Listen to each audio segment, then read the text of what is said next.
Hello, I am Daisy, your hostess. In this video, we're bringing to life the words of James Allen in his book titled The Way of Peace. And if you ever think about what is it that takes away your peace, so many of us are going through many issues. We're fighting our own challenges, our own battles. And some people say, well, if I had all the money that I could do everything I want, I'll have peace. Or if I could just, be in the perfect relationship, I'll have peace. Or if my children could be, settled and everyone's doing what they should be doing, then I'll have peace. If I could just get my dream job, I'll have peace. And whatever peace means to you, it's something that is within reach. And that is what James Allen will invite us to look at, ways that we can create the peace by choosing peace, because peace is the way, and it is the answer to so many things if we begin to align our life in a way that it attracts the peace that is already abiding within us, just waiting for us to claim it, to choose it before uncertainty, to choose peace before anger, to choose peace before hatred. So many things, but it is definitely work. And there is a way to do that work if that's what we really want. If you're ready, well, let's get to it. If you're new to the channel and you just showed up at this video, thank you. I'm so glad you found me. I do have the previous chapters in the playlist, so you can grab them there. And to you, my friends and fellow subscribers, thank you for joining me on this journey. I'm looking forward to your comments. And also, by the way, if you like this book, I do have several other books from this particular author, James Allen, in the book playlist. All right, let's get to it. Entering into the infinite. From the beginning of time, man, in spite of his bodily appetites and desires, in the midst of all his clinging to earthly and impermanent things, has ever been intuitively conscious of the limited, transient, and illusionary nature of his material existence, and in his sane and silent moments has tried to reach out into a comprehension of the infinite, and has turned with tearful aspiration toward the restful reality of the eternal heart. While vainly imagining that the pleasures of earth are real and satisfying, pain and sorrow continually remind him of their unreal and unsatisfying nature. Ever striving to believe that complete satisfaction is to be found in material things, he is conscious of an inward and persistent revolt against this belief, which revolt is at once a refutation of his essential mortality and an inherent and imperishable proof that only in the immortal, the eternal, the infinite can he find abiding satisfaction and unbroken peace. And here is the common ground of faith, here the root and spring of all religion, here the soul of brotherhood and the heart of love. That man is essentially and spiritually divine and eternal, and that, immersed in mortality and troubled with unrest, he is ever striving to enter into a consciousness of his real nature. The spirit of man is inseparable from the infinite, and can be satisfied with nothing short of the infinite, and the burden of pain will continue to weigh upon man's heart, and the shadows of sorrow to darken his pathway until, ceasing from his wanderings in the dream world of matter, he comes back to his home in the reality of the eternal. As the smallest drop of water detached from the ocean contains all the qualities of the ocean, so man, detached in consciousness from the infinite, contains within him its likeness, and as the drop of water must, by the law of its nature, ultimately find its way back to the ocean and lose itself in its silent depths, so must man, by the unfailing law of his nature, at last return to his source and lose himself in the great ocean of the infinite. To re-become one with the infinite is the goal of man. To enter into perfect harmony with the eternal law is wisdom, love, and peace. But this divine state is and must ever be incomprehensible to the merely personal. Personality, separateness, selfishness are one and the same, and are the antithesis of wisdom and divinity. By the unqualified surrender of the personality, separateness and selfishness cease, and man enters into the possession of his divine heritage of immortality and infinity. Such surrender of the personality is regarded by the worldly and selfish mind as the most grievous of all calamities, the most irreparable loss, yet it is the one supreme and incomparable blessing, the only real and lasting gain. The mind, unenlightened upon the inner laws of being and upon the nature and destiny of its own life, clings to transient appearances, things which have in them no enduring substantiality, and so clinging, perishes, for the time being, amid the shattered wreck of its own illusions.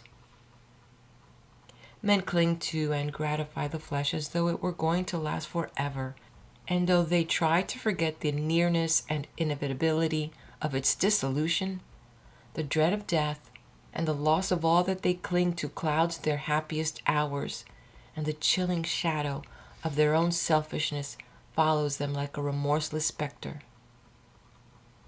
And with the accumulation of temporal comforts and luxuries, the divinity within man is drugged, and they sink deeper and deeper into materiality and the perishable life of the senses, and where there is sufficient intellect, theories concerning the immortality of the flesh come to be regarded as infallible truths.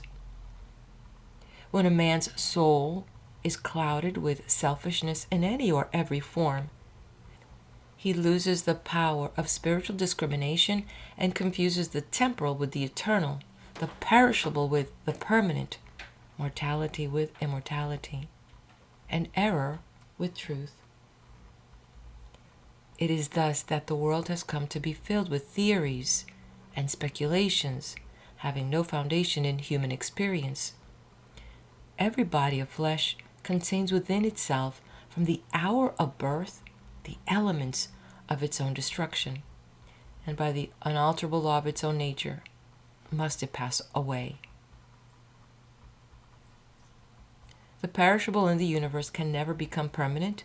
The permanent can never pass away. The mortal can never become immortal. The immortal can never die. The temporal cannot become eternal, nor the eternal become temporal. Appearance can never become reality, nor reality fade into appearance. Error can never become truth, nor truth become error. Man cannot immortalize the flesh, but by overcoming the flesh, by relinquishing all its inclinations, he can enter the region of immortality. God alone hath immortality, and only by realizing the God state of consciousness does man enter into immortality. All nature in its myriad forms of life is changeable, impermanent, unenduring. Only the informing principle of nature endures. Nature is many and is marked by separation. The informing principle is one and is marked by unity, by overcoming the senses and the selfishness within, which is the overcoming of nature. Man emerges from the chrysalis of the personal and illusory and wings himself into the glorious light of the impersonal, the region of universal truth out of which all perishable forms come. Let man, therefore, practice self-denial. Let them conquer their animal inclinations. Let them refuse to be enslaved by luxury and pleasure. Let them practice virtue and grow daily into high and ever higher virtue, until at last they grow into the divine and enter into both the practice and the comprehension of humility, meekness, forgiveness, compassion, and love, which practice and comprehension constitutes divinity. Goodwill gives insight, and only he who has so conquered his personality that he has but one attitude of mind, that of goodwill, toward all creatures, is possessed of divine insight and is capable of distinguishing the true from the false. The supremely good man is, therefore, the wise man, the divine man, the enlightened seer, the knower of the eternal. Where you find unbroken gentleness, enduring patience, sublime lowliness, graciousness of speech, self-control, self-forgetfulness, and deep and abounding sympathy, look there for the highest wisdom. Seek the company of such a one, for he has realized the divine. He lives with the eternal. He has become one with the infinite.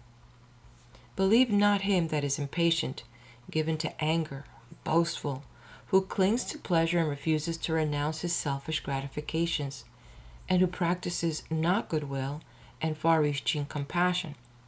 For such a one hath not wisdom. Vain is all his knowledge, and his works and words will perish, for they are grounded on that which passes away. Let a man abandon self, let him overcome the world, let him deny the personal. By this pathway only can he enter into the heart of the infinite. The world, the body, the personality are mirages upon the desert of time, transitory dreams in the dark night of spiritual slumber. And those who have crossed the desert, those who are spiritually awakened, have alone comprehended the universal reality, where all appearances are dispersed and dreaming and delusion are destroyed. There is one great law which exacts unconditional obedience, one unifying principle which is the basis of all diversity, one eternal truth wherein all the problem of earth pass away like shadows. To realize this law, this unity, this truth, is to enter into the infinite, is to become one with the eternal. To center one's life in the greater law of love is to enter into rest, harmony, and peace. To refrain from all participation in evil and discord, to cease from all resistance to evil and from the omission of that which is good, and to fall back upon unswerving obedience to the holy calm within, is to enter into the inmost heart of things, is to attain a living, conscious experience of that eternal and infinite principle which must ever remain a hidden mystery to the merely perceptive intellect. Until this principle is realized, the soul is not established in peace, and he who so realizes is truly wise, not wise with the wisdom of the learned, but with the simplicity of a blameless heart and of a divine manhood.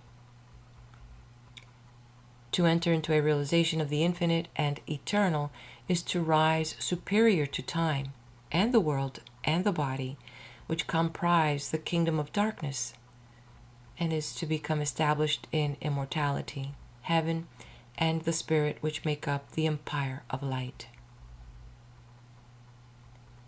Entering into the infinite is not a mere theory or sentiment. It is a vital experience which is the result of assiduous practice in inward purification.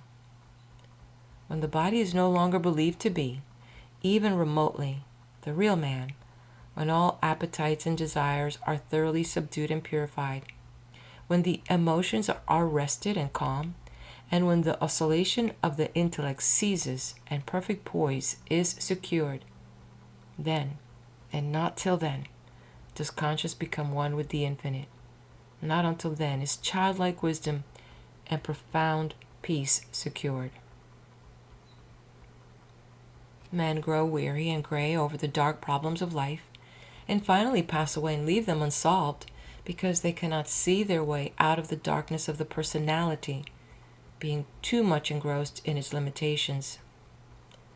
Seeking to save his personal life, man forfeits the greater impersonal life in truth. Clinging to the perishable, he is shut out from a knowledge of the eternal. By the surrender of self, all difficulties are overcome, and there is no error in the universe, but the fire of inward sacrifice will burn it up like chaff.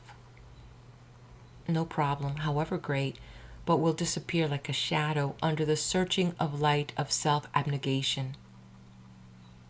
Problems exist only in our own self-created illusions, and they vanish away when self is yielded up. Self and error are synonymous. Error is involved in the darkness of unfathomable complexity, but eternal simplicity is the glory of truth. Love of self shuts men out from truth, and seeking their own personal happiness, they lose the deeper, purer, and more abiding bliss. Says Carlyle, there is in man a higher than love of happiness.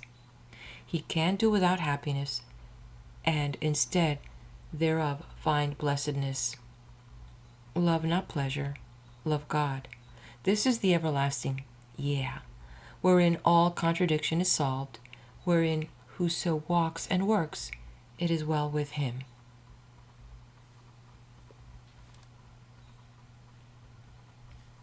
He who has yielded up that self, that personality that men most love, and to which they cling with such fierce tenacity, has left behind him all perplexity, and has entered into a simplicity so profoundly simple as to be looked upon by the world, involved as it is in a network of error and foolishness. Yet such a one has realized the highest wisdom and is at rest in the infinite. He accomplishes without striving, and all problems melt before him, for he has entered the region of reality and deals not with changing effects, but with the unchanging principles of things. He is enlightened with a wisdom which is as superior to rationalization as reason is to animality. Having yielded up his lust, his errors, his opinions, and prejudices, he has entered into possession of the knowledge of God, having slain the selfish desire for heaven, and along with it the ignorant fear of hell. Having relinquished even the love of life itself, he has gained supreme bliss and life eternal, the life which bridges life and death, and knows its own immortality. Having yielded up all without reservation, he has gained all, and rests in peace on the bosom of the infinite. Only he who has become so free from self as to be equally content to be annihilated as to live, or to live as to be annihilated, is fit to enter into the infinite. Only he who, ceasing to trust his perishable self, has learned to trust his boundless measure of great law, the supreme good, is prepared to partake of undying bliss. For such a one there is no more regret, nor disappointment, nor remorse, for where all selfishness has seized, these sufferings cannot be. And whatever happens to him, he knows that it is for his own good, and he is content, being no longer the servant of self, but the servant of the Supreme. He is no longer affected by the changes of earth, and when he hears of wars and rumors of wars, his peace is not disturbed, and where men grow angry and cynical and quarrelsome, he bestows compassion and love. Though appearances may contradict it, he knows that the world is progressing, and that through its laughing and its weeping, through its living and its keeping, through its follies and its labors weaving in and out of sight, to the end from the beginning, through all the virtue and all sinning, reeled from God's great spool of progress, runs the golden thread of light. When a fierce storm is raging, none are angered about it, because they know it will quickly pass away. And when the storms of contention are devastating the world, the wise man, looking with the eye of truth and pity, knows that it will pass away, and that out of the wreckage of broken hearts, which it leaves behind, the immortal temple of wisdom will be built. Sublimely patient, infinitely compassionate, deep, silent, and pure, his very presence is a benediction, and when he speaks, men ponder his words in their hearts, and by them rise to higher levels of attainment. Such is he who has entered into the infinite, who by the power of utmost sacrifice has solved the sacred mystery of life. Questioning life and destiny and truth, I sought the dark and labyrinthine Sphinx, who spake to me this strange and wondrous thing. Concealment only lies in blinded eyes, and God alone can see the form of good. I sought to solve this hidden mystery vainly by paths of blindness and of pain. But when I found the way of love and peace, concealment ceased, and I was blind no more. Then saw I God even with the eyes of God. End of chapter. Stay right here as I flip the page to the next chapter. Saints, Sages, and Saviors. The law of service. The spirit of love, which is manifested as a perfect and rounded life, is the crown of being and the supreme end of knowledge upon this earth. The measure of a man's truth is the measure of his love, and truth is far removed from him whose life is not governed by love. The intolerant and condemnatory, even though they profess the highest religion, have the smallest measure of truth, while those who exercise patience and who listen calmly and dispassionately to all sides, and both arrive themselves at and incline others to thoughtful and unbiased conclusions upon all problems and issues, have truth in fullest measure. The final test of wisdom is this: how does a man live? What spirit does he manifest? How does he act under trial and temptation? Many men boast of being in possession of truth who are continually swayed by grief, disappointment, and passion, and who sink under the first little trial that comes along. Truth is nothing if not unchangeable, and in so far as man takes to stand upon truth, does he become steadfast in virtue, does he rise superior to his passions and emotions and changeable personality. Men formulate perishable dogmas and call them truth. Truth cannot be formulated. It is ineffable and ever beyond the reach of intellect. It can only be experienced by practice. It can only be manifested as a stainless heart and a perfect life. Who, then, in the midst of the ceaseless pandemonium of schools and creeds and parties, has the truth? He who lives it, he who practices it, he who, having risen above that pandemonium by overcoming himself, no longer engages in it, but sits apart, quiet, subdued, calm, and self-possessed, free from all strife, all bias, all condemnation, and bestows upon all the glad and unselfish love of the divinity within him. He who is patient, calm, gentle, and unforgiving under all circumstances manifests the truth. Truth will never be proved by wordy arguments and learned treatises, for if man do not perceive the truth in infinite patience, undying forgiveness, and all-embracing compassion, no words can ever prove it to them. It is an easy matter for the passionate to be calm and patient when they are alone, or in the midst of the calmness.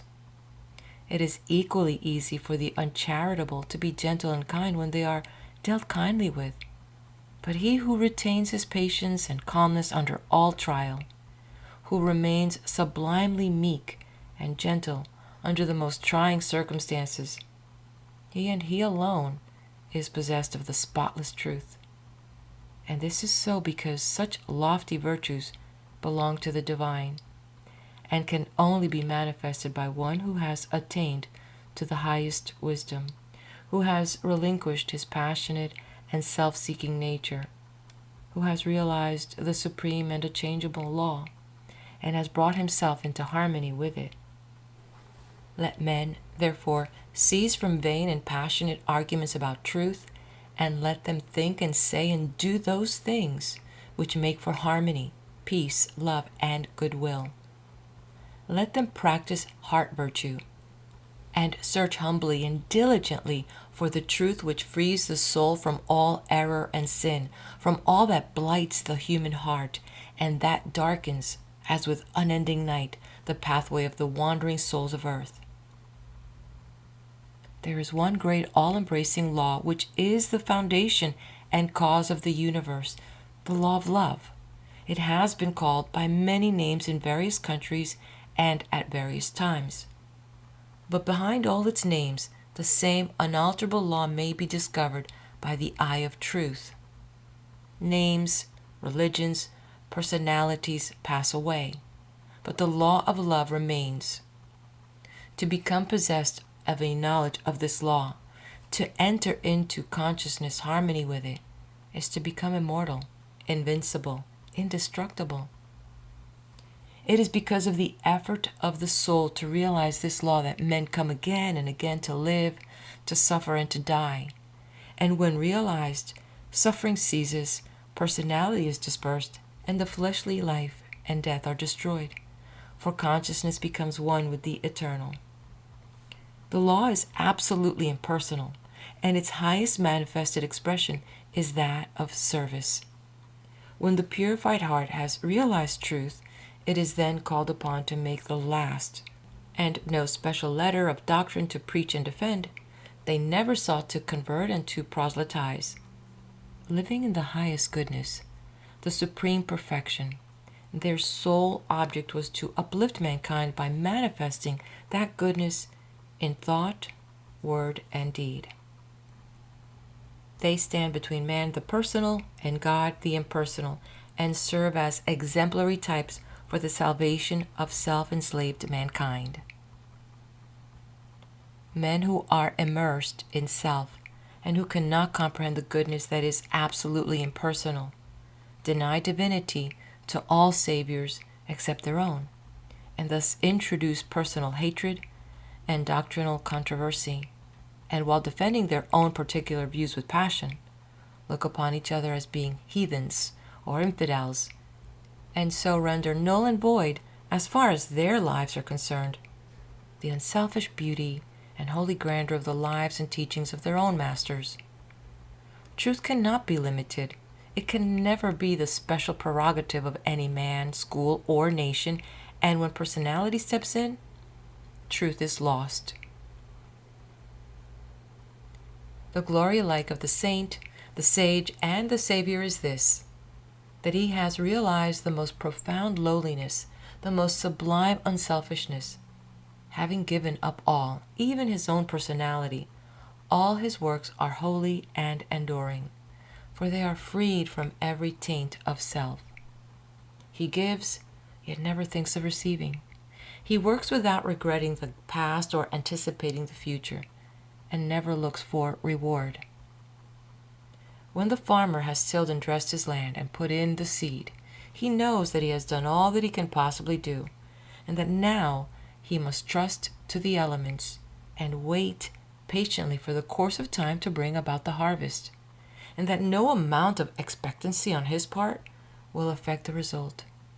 Even so, he who has realized truth goes forth as a sower of the seeds of goodness, purity, love, and peace, without expectancy and never looking for results, knowing that there is the great overruling law which brings about its own harvest in due time, and which is alike the source of preservation and destruction.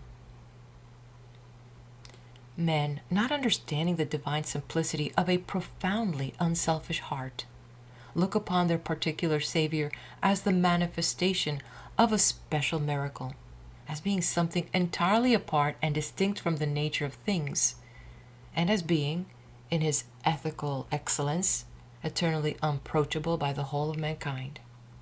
This attitude of unbelief, for such it is, in the divine perceptibility of man, paralyzes effort and binds the soul of men as with strong ropes to sin and suffering. Jesus grew in wisdom and was perfected by suffering. What Jesus was, he became such. What Buddha was, he became such. And every holy man became such by unremitting perseverance in self-sacrifice. Once recognizing this, once realized that by watchful effort and hopeful perseverance, you can rise above your lower nature, and great and glorious will be the vistas of attainment that will open out before you. Buddha vowed that he would not relax his efforts until he arrived at the state of perfection, and he accomplished his purpose. What the saints, sages, and saviors have accomplished, you likewise may accomplish if you will only tread the way which they trod and pointed out, the way of self-sacrifice, of self-denying service. Truth is very simple. It says, "Give up self, come unto me, away from all that defiles, and I will give you rest." All the mountains of commentary that have been piled upon it cannot hide it from the heart that is earnestly seeking for righteousness. It does not require learning. It can be known in spite of learning, disguised under many forms by erring self-seeking men. The beautiful simplicity and clear transparency of truth remains unaltered and undimmed, and the unselfish heart enters into and partakes of its shining radiance. Not by weaving complex theories, not by building up speculative philosophies, is truth realized, but by weaving the web of inward purity, by building up the temple of a stainless life, is truth realized. He who enters upon this holy way begins by restraining his passions. This is virtue, and is the beginning of saintship, and saintship is the beginning of holiness. The entirely worldly man gratifies all his desires, and practices no more restraint than the law of the land in which he lives demands. The virtuous man restrains his passion. The saint attacks the enemy of truth in its stronghold within his own heart, and restrains all selfish and impure thoughts, while the holy man is he who is free from passion and all impure thought, and to whom goodness and purity have become as natural as scent and color are to the flower. The holy man is divinely wise. He alone knows truth in its fullness, and has entered into abiding rest and peace. For him evil has ceased. It has disappeared in the universal light of the all-good. Holiness is the badge of wisdom, said Krishna to the prince Arjuna. Humbleness, truthfulness, and harmlessness, patience and honor, reverence for the wise, purity, constancy, control of self, contempt of sense delights, self-sacrifice, perception of the certitude of ill, in birth, death, age, disease, suffering, and sin. An ever tranquil heart in fortune's good and fortune's evil. Endeavors resolute to reach perception of the utmost soul, and grace to understand what gain it were so to attain. This is true wisdom, Prince, and what is otherwise is ignorance. Whoever fights ceaselessly against his own selfishness and strives to supplant it with all-embracing love is a saint, whether he live in a cottage or in the midst of riches and influence, or whether he preaches or remains obscure. To the worldling who is beginning to aspire toward higher things, the saint, such as sweet Saint Francis of Assisi or a conquering Saint Anthony, is a glorious and inspiring spectacle. To the saint, an equally enrapturing sight is that of the sage, sitting serene and holy, the conqueror of sin and sorrow, no more tormented by regret and remorse, and whom even temptation can never reach. And yet even the sage is drawn on by a still more glorious vision, that of the Savior actively manifesting his knowledge in selfless works and rendering his divinity more potent for good by sinking himself in the throbbing, sorrowing, aspiring heart of mankind. And this only is true service, to forget oneself in love towards all, to lose oneself in working for the whole. O thou vain and foolish man, who thinkest that many works can save thee, who, chained to all error, talkest loudly of thyself, thy work, and thy many sacrifices, and magnifiest thine own importance. Know this, that though thy fame fill the whole earth, all thy work shall come to dust, and thou thyself be reckoned lower than the least in the kingdom of truth. Only the work that is impersonal can live. The works of self are both powerless and perishable. Where duties, however humble, are done without self-interest and with joyful sacrifice, there is true service and enduring work. Where deeds, however brilliant and apparently successful, are done from love of self, there is ignorance of the law of service, and the work perishes. It is given to the world to learn one great and divine lesson, the lesson of absolute unselfishness. The saints, sages, and saviors of all time are they who have submitted themselves to this task and have learned and lived it. All the scriptures of the world are framed to teach this one lesson. All the great teachers reiterate it.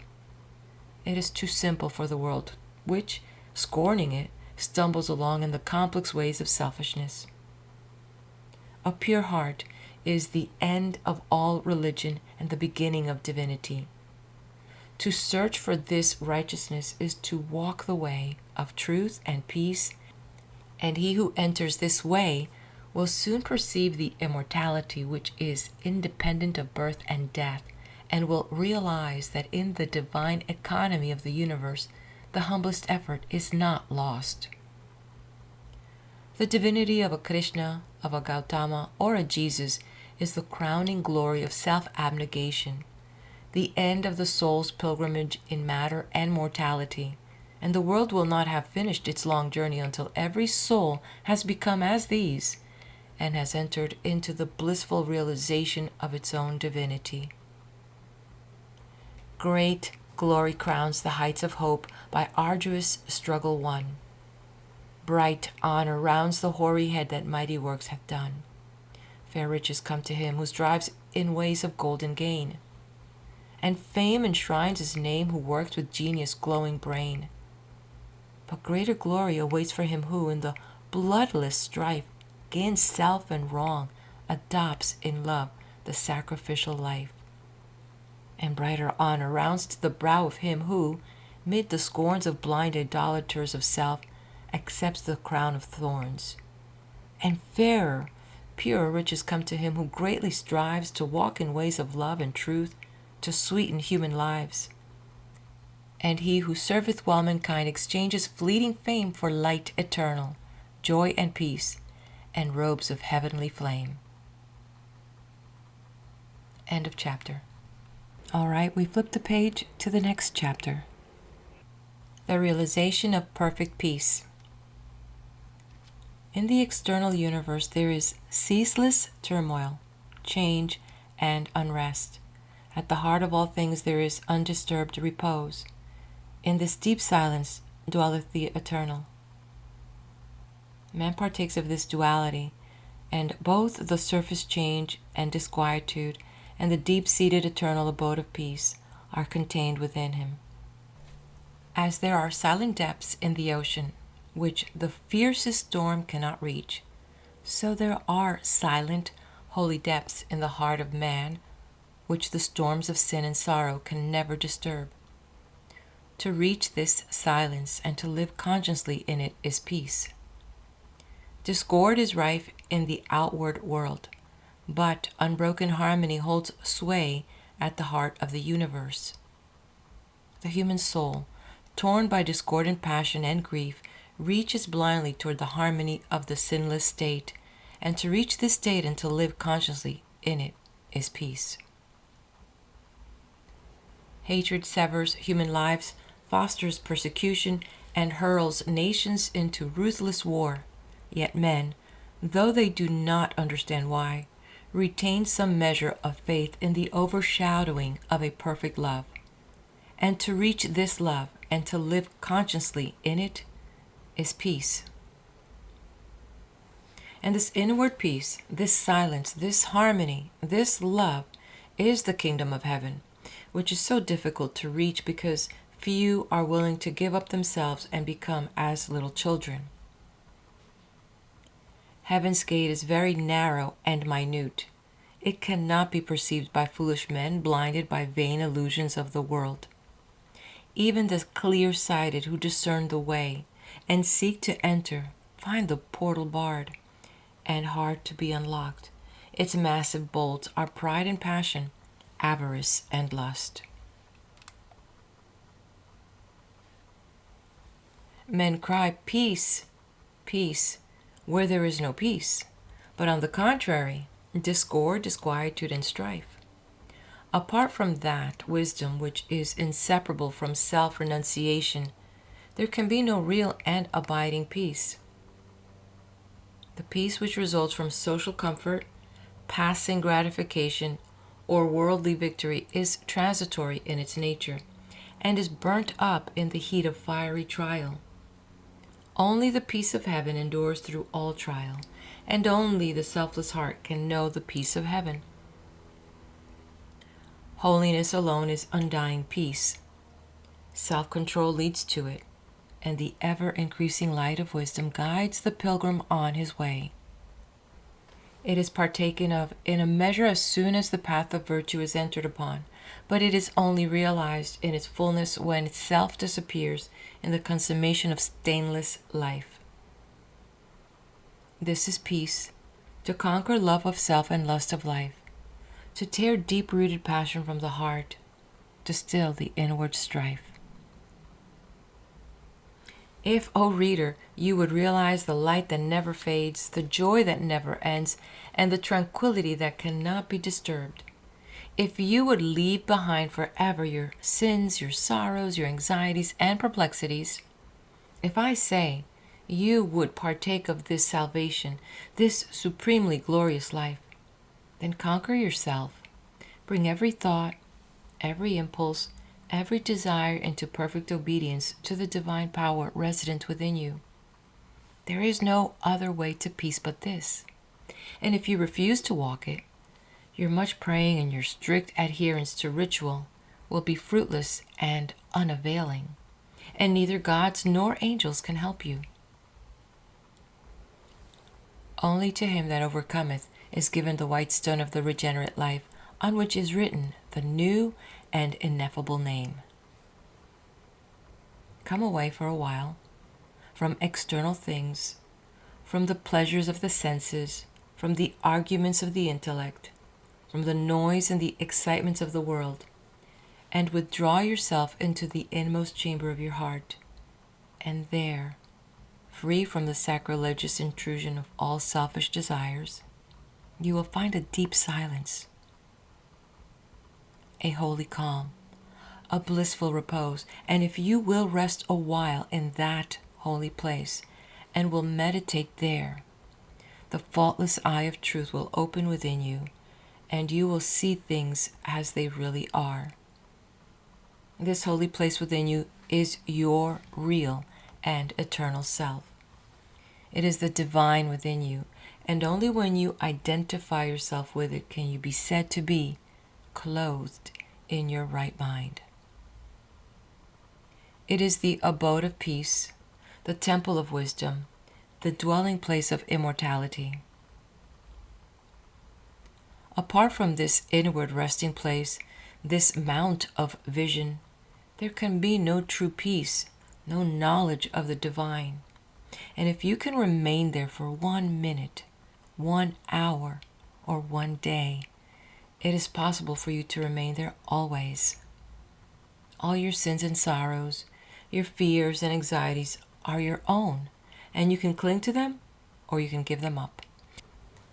Of your own accord, you cling to your unrest. Of your own accord, you can come to abiding peace. No one else can give up sin for you. You must give it up yourself. The greatest teacher can do more than walk the way of truth for himself and point it out to you. You yourself must walk it for yourself. You can obtain freedom and peace alone by your own efforts, by yielding up that which binds the soul and which is destructive of peace. The angels of divine peace and joy are always at hand, and if you do not see them and hear them and dwell with them, it is because you shut yourself out from them and prefer the company of the spirits of evil within you. You are what you will to be, what you wish to be, what you prefer to be.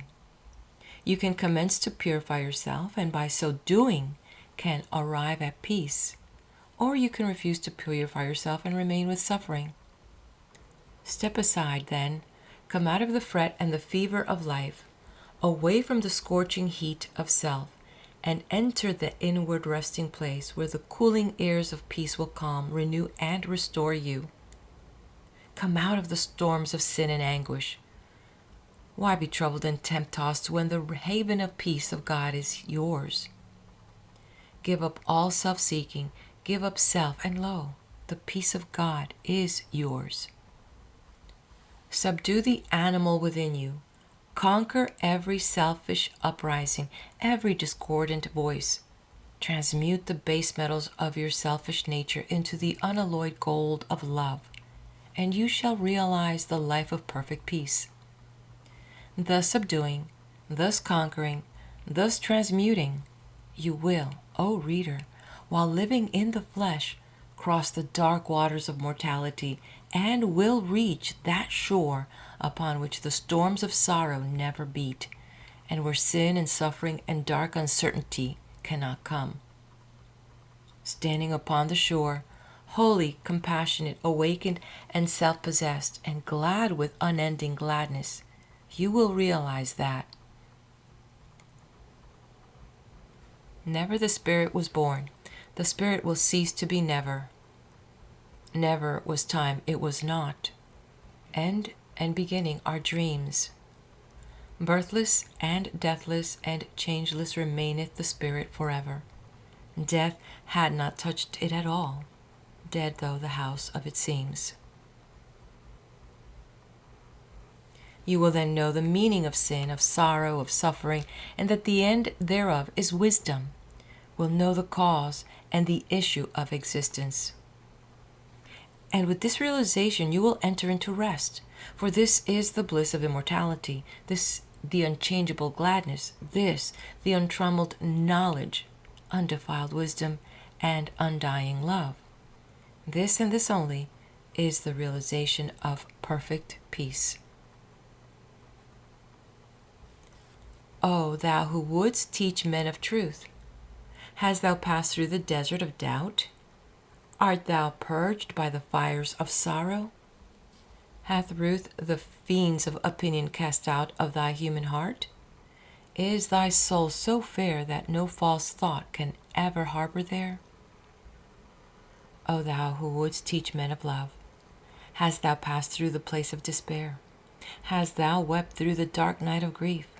Does it move, now freed from its sorrow and care, thy human heart to pitying gentleness, looking on wrong and hate and ceaseless stress? O thou who wouldst teach men of peace, hast thou crossed the wide ocean of strife? Hast thou found on the shores of the silence release from all the wild unrest of life? From thy human heart hath all striving gone, leaving but truth and love and peace alone? End of chapter, and also the end of the reading of the book titled The Way of Peace by James Allen. If you like what you hear or see, please hit that like button. Also, if you're interested in more James Allen content, please check my book playlist. You'll find some more things there. And share this with your friends and subscribe to the channel.